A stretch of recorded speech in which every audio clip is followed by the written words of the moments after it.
You're saying you can't go on the trip I planned. If you don't come, you're no longer family. It's common sense since you married my son, isn't it?" That's what Effie, my mother-in-law, said to me, seeking agreement from Cody.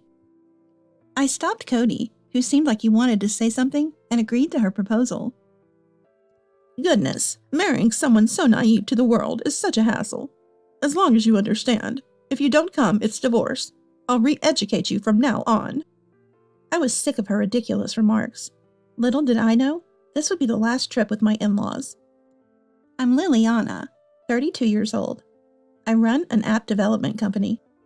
It's still a small company, but I love my work, and every day is a joy. My husband Cody is 37, 5 years older than me, and works at a bank. Both of us are passionate about our work, and we can talk about it for hours, often until morning. Cody is very understanding of my work, and we share household chores. We love our work so much that even after 4 years of marriage, we don't have kids. But we both like children and hope to have them someday. My family runs an auto parts factory. Founded by my dad, it's now run by my brother. Thanks to them, I have the freedom to pursue my dream of starting my app company. Even though our industries differ, I often consult with my brother and dad, who are also business owners. They are always supportive, making my family a huge pillar in my life. Cody's family runs a small factory. Being an only child, Cody was expected to take over, but he refused and chose banking instead. There were good reasons for this decision. Firstly, the factory wasn't doing well, and father-in-law, Andy, was actually considering closing the company with his generation. Honestly, running a small factory is tough nowadays. As a child, Cody often heard Andy talking with bank employees over the phone. Once, he met a very kind and cool banker during a visit to the factory and started accompanying Andy to the bank for meetings just to meet him. Eventually, Cody aspired to be a banker, studied hard, and now works at a major bank. He studied hard for that dream and eventually joined a major bank where he is now. Our marriage seems fine on the surface, but it's actually not going well. Effie doesn't think highly of my job. Since I can work remotely, there are days I work from home. She sees it as a frivolous job and doesn't understand it at all. I get it. For an older generation like our parents, my job is hard to grasp. It's not a physically demanding job, but it's still work, and it can be exhausting. I always adjust my work schedule around the in-laws' plans, so I never inconvenience them. I don't insist on them understanding, but it's frustrating when they think remote work is easy just because I have a flexible schedule. There are other things Effie disapproves of about us. We built our house when we got married, located about halfway between our parents' homes. Despite taking different routes, it takes less than 30 minutes to reach either house. As a dual-income couple, we manage our spending and savings separately. We value our independence and privacy, even as a couple. We contribute a fixed amount for living expenses every month, save the rest for the house, and manage our own money otherwise. Effie disapproves of this lifestyle too. She thinks it's wrong for a couple to talk about privacy. According to her, it's odd for family members to have secrets, and she doesn't consider them a true family. I think because Effie doesn't like me, she finds fault in everything I do. She adores her son Cody, so I'm just a nuisance to her. Every time we meet, she makes snide remarks about us not having children yet. It's something I'm sensitive about, and I'd rather not be reminded. Childbearing is a delicate topic, and usually it's polite to avoid it, but Effie brings it up every time, so I've started to avoid her. To not worry Cody, I've been staying late at work on purpose to avoid meeting her. Effie has done many other surprising things, but there was one incident I couldn't forgive. It happened on the day of my best friend's wedding. After her wedding, my friend was moving abroad. We wouldn't be able to meet as often since we both work. I was really looking forward to celebrating her big day. However, a week before the wedding, Andy came to me with a request. He had an important business reception and wanted me there. I naturally refused. The only thing more important than my friend's wedding would be a parent on their deathbed. That night, something unexpected happened. When I got home from work, my in-laws were at our house. As soon as she saw me, Effie confronted me angrily. "Liliana, what are you thinking? Refusing Andy's request is outrageous. You're my son's wife. It's only natural to prioritize family obligations. Your refusal is unacceptable. You need to rethink your priorities." She yelled at me. Cody was there too, but he said nothing.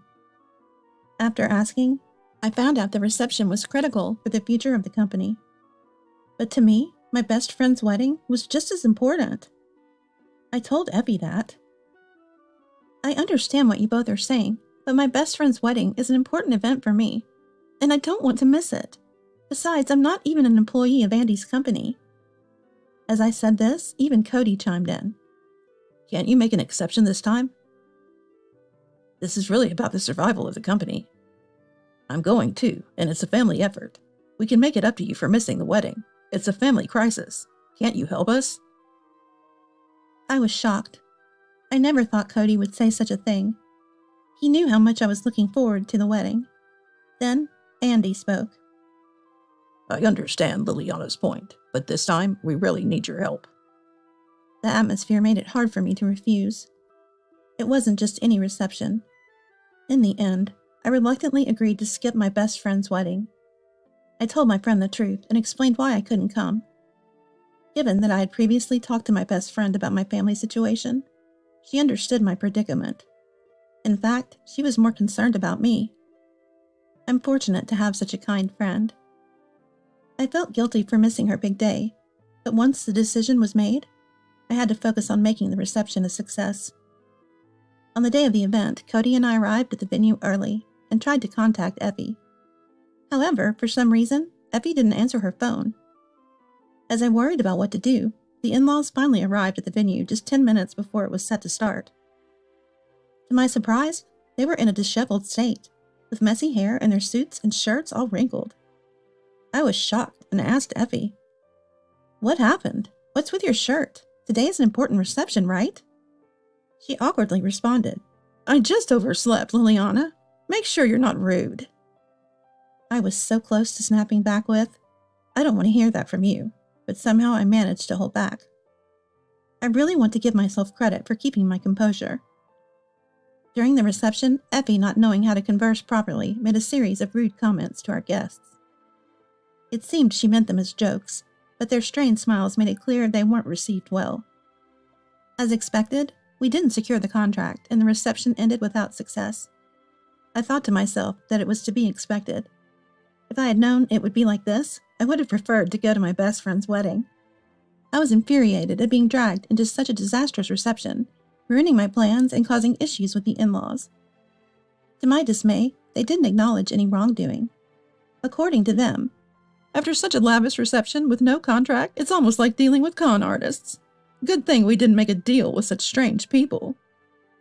I was speechless with astonishment. How can they be so blissfully unaware? After this incident, I became even more uncomfortable with my in-laws and started avoiding them. But unfortunately, there's something I can't avoid.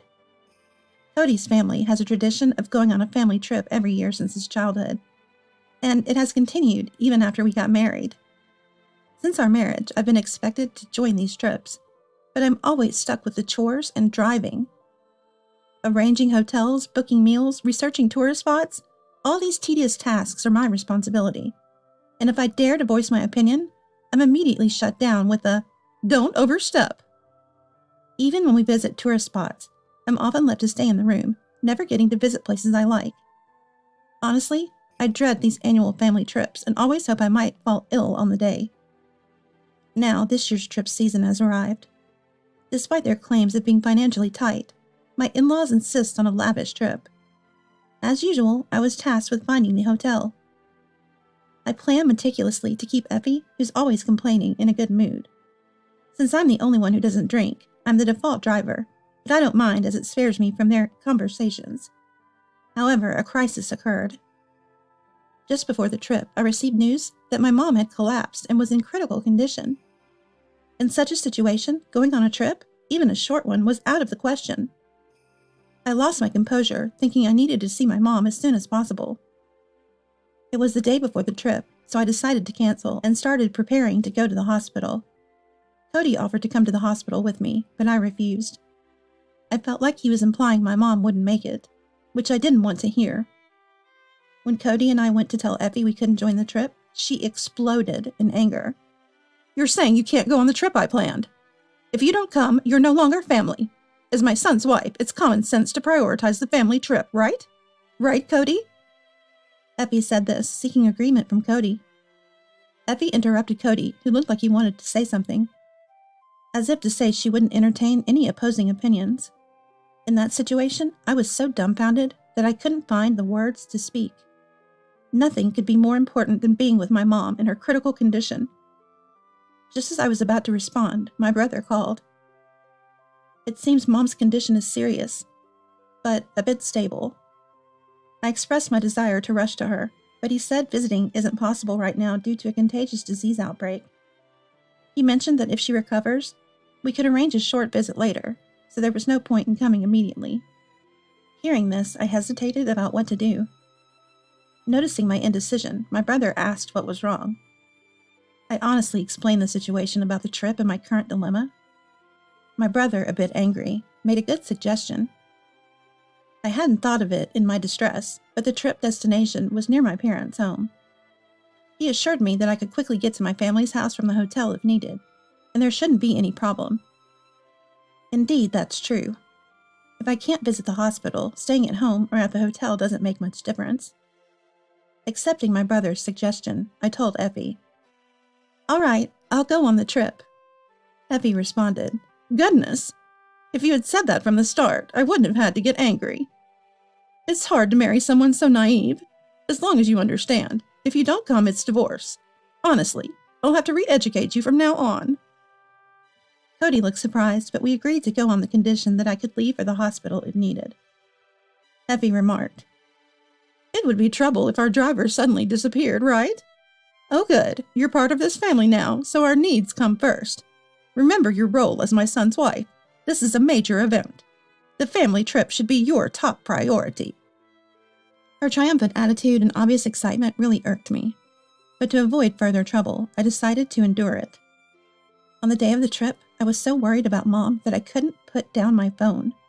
Yet Effie was drinking beer from the morning. The back seat of my car, which I was driving, turned into a party scene. I was surprised to see Cody joining in the drinking. However, this was a trip for which everyone had rearranged their schedules. I told myself that it would be nice if everyone could enjoy the trip, since we had all made the effort to come. During the trip, Effie's whims were relentless. Demands to stop for the bathroom immediately, or to go to the grocery store for more alcohol. I felt like a servant. But I was prepared to endure such things. That's when my mobile phone rang. It was a call from my brother, thankfully informing me that Mom had survived. Her condition had stabilized, and she had regained consciousness. The diagnosis was subarachnoid hemorrhage. However, I couldn't be completely at ease yet. There were concerns about potential after effects. It was reassuring to have my brother keeping me updated, as I was feeling anxious. When I shared the news of Mom's recovery with my in-laws, Effie commented, If she's better, there's no need to bother us with such news. You're making a big deal out of nothing. And then Andy added, Exactly. No need to spoil our trip with such grim news. We're supposed to be enjoying ourselves. I was disgusted that Andy shared Effie's view and didn't want to think of these people as my family. During the trip, they made a ruckus in the hotel, drinking and partying, which was truly embarrassing.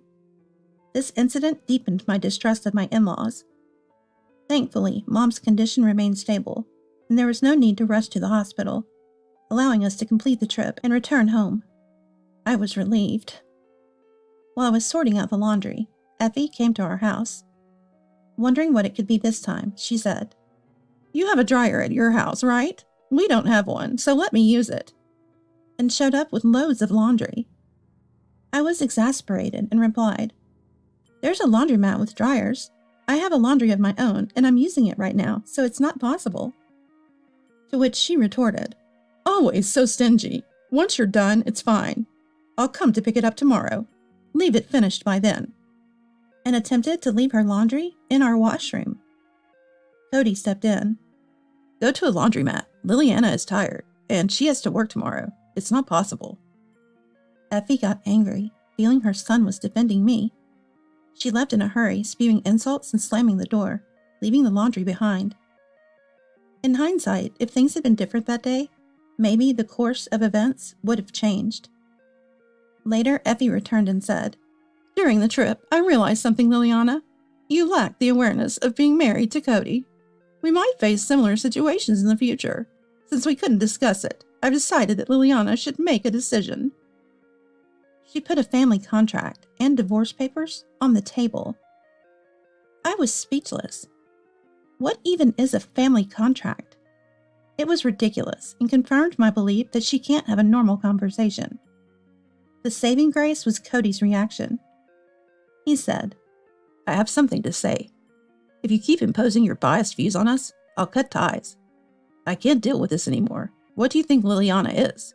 She's not your servant or housekeeper. You're the one who's mistaken about your position." Effie was stunned. Until now, Cody had hardly ever opposed anything. It wasn't because he agreed with Effie's ideas, but rather he kept quiet to avoid the hassle. Following Cody's words, Effie's anger turned towards me. "You've changed Cody since marrying him. He used to be so sweet. It's crazy for him to talk to me like that. You must have brainwashed him. Turn him back to the old Cody," she accused, confronting me. She believed I had brainwashed Cody into defying her. Then Cody spoke up for me. "The one doing the brainwashing is you, right? Always going on a rampage without listening to anyone's opinion? Frankly, you're a toxic parent. You never let me do what I wanted to. After getting married, instead of calming down, you started spewing your venom at Liliana. Enough is enough. I'm not going to divorce, and if you have a problem, you should stay out of our lives," Cody said. Hearing this, Effie turned to Andy, who was with her, and burst into tears. Andy responded, "If that's what Cody thinks, then fine. We'll cut ties. Do whatever you want," and stormed out. I was surprised but happy that Cody stood up for us like that. Feeling frustrated, I told my brother about this. He became furious. Saying he couldn't stay silent if they were acting this way, he decided to take action. It led to a tragedy in the in-laws family. Turns out my brother's company was a client of my in-laws' company. We had kept our family's company name a secret to avoid creating a power imbalance. The in-laws had no idea they were dealing with my family's company. But with things as they were, we couldn't continue like this. Though I had been patient, avoiding mixing business and personal matters, it had reached its limit. My brother had been having issues with them not meeting deadlines. You can't cherish those who don't cherish you. I discussed it with Cody before talking to the in-laws, and he agreed. Cody also said he had had enough. My brother ended the contract with the in-laws company. It was a business decision. They had been a problematic company, not paying on time and missing deadlines, but we had tolerated it because it was Cody's family's business. But there was no longer a need for that. Later, when my in-laws found out about this, they came to us in tears. Now they're constantly apologizing. They pleaded with my brother to reconsider the contract, but of course that was impossible. It was their responsibility for not meeting deadlines. They should have been grateful for our patience. Cody explained everything to his parents, but they refused to accept it and ended up cutting ties in a rage. Cody wasn't sad, he felt relieved. He had been torn and tired, struggling between us and his family. Since then, we've been living peacefully. I learned that Cody had been supporting his family financially, but he's stopped that now. The in-laws factory went bankrupt. Even without this incident, it was on the brink of closure, drowning in debt. I heard that Cody had been paying for those annual trips, and it's astonishing how they could behave that way using someone else's money.